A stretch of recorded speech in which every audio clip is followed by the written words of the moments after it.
Well, James McAvoy directed the hell out of California Schemin, a film about two young aspiring Scottish MCs who, after a failed audition, decide to take on the music industry and expose it for what it is.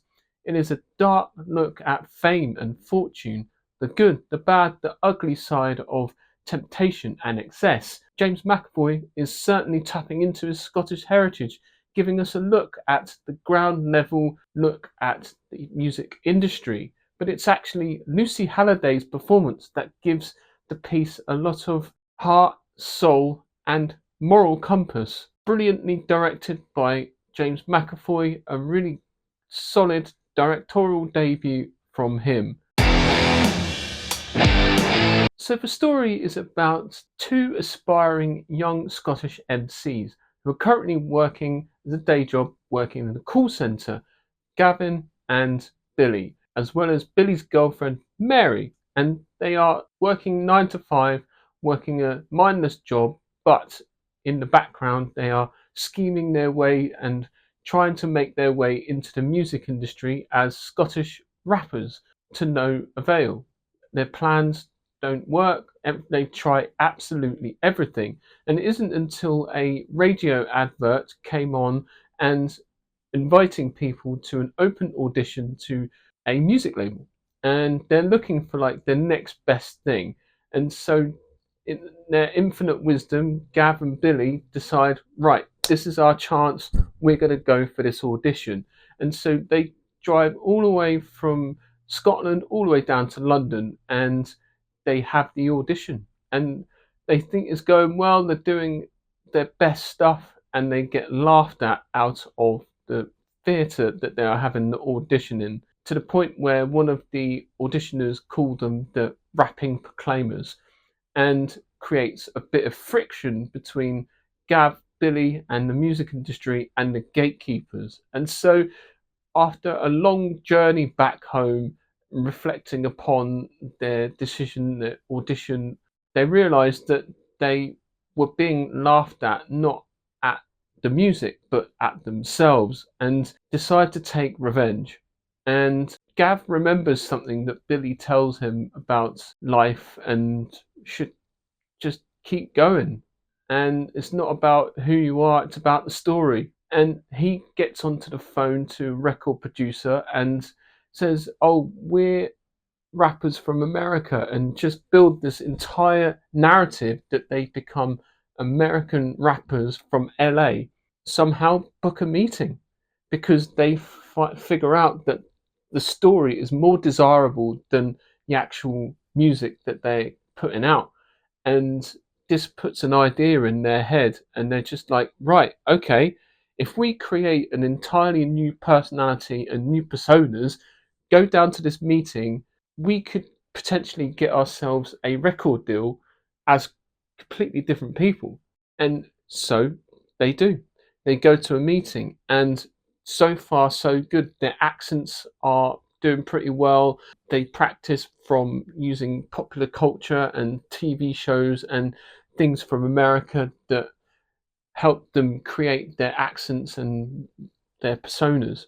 And it isn't until the music executive asks them, so where are you from?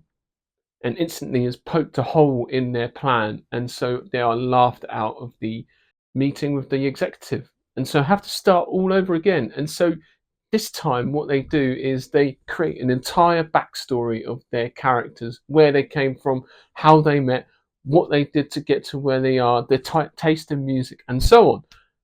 And then chaos ensues. So, like I said at the start, James McAvoy directed the hell out of this film. He certainly has a style and an edge and a grittiness to his filmmaking, giving you that ground level look at the music industry and really getting you in the trenches and going to these like underground clubs and going to these secretive venues and placing Gav and Billy in these otherworldly sort of locations, which really sort of gives you an idea of what it's actually like at that level.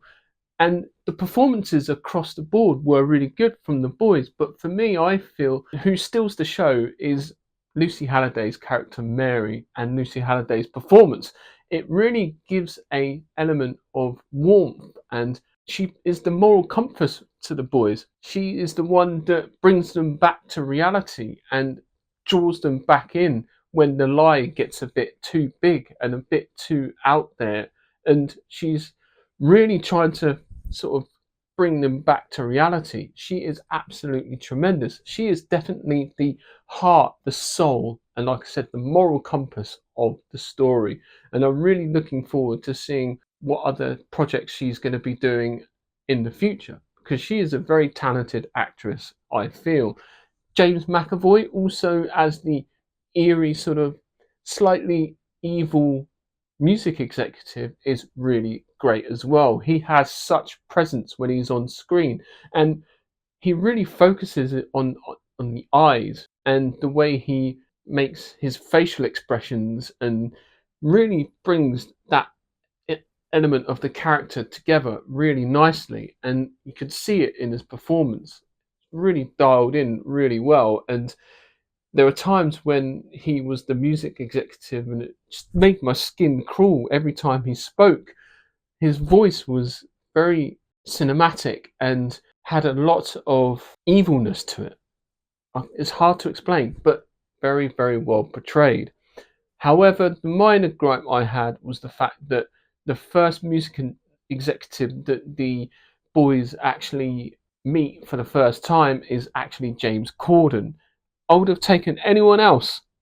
Dominic West, Luke Evans.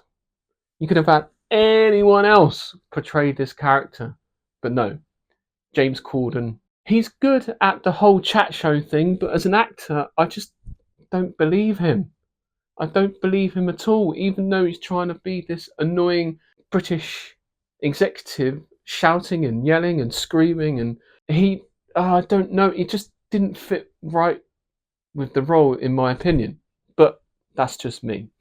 Otherwise, like, it's a really good look into the ground level aspect of the music industry, and I liked how the boy's handler is portrayed as well. She's like in amongst the crowd, and she sees the boys up on screen as Syllable and Brain, and she notices something in them and chaperones them and sort of becomes a champion for them until that gut punch at the end of the film where you just feel for that character.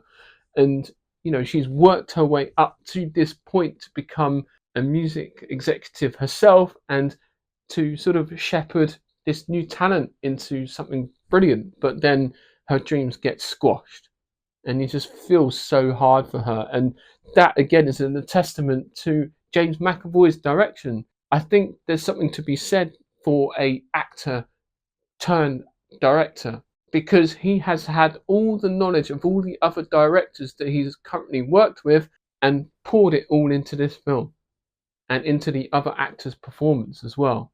And it works really, really good. So aside for the minor sort of miscasting of James Corden, the whole film I felt was really entertaining. It was fun at times as well, and also very nostalgic, being set in the early 2000s.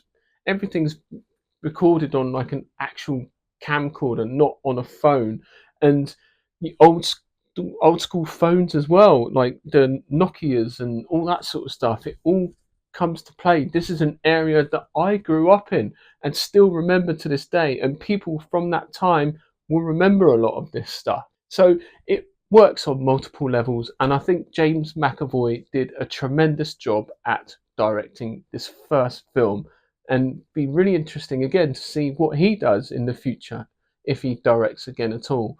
So as a directorial debut, well done, sir. Very, very good job, and I highly recommend you go and see this new film from James McAvoy. So thank you very much for watching. Please remember to like and subscribe to my channel, and I shall see you in the next video.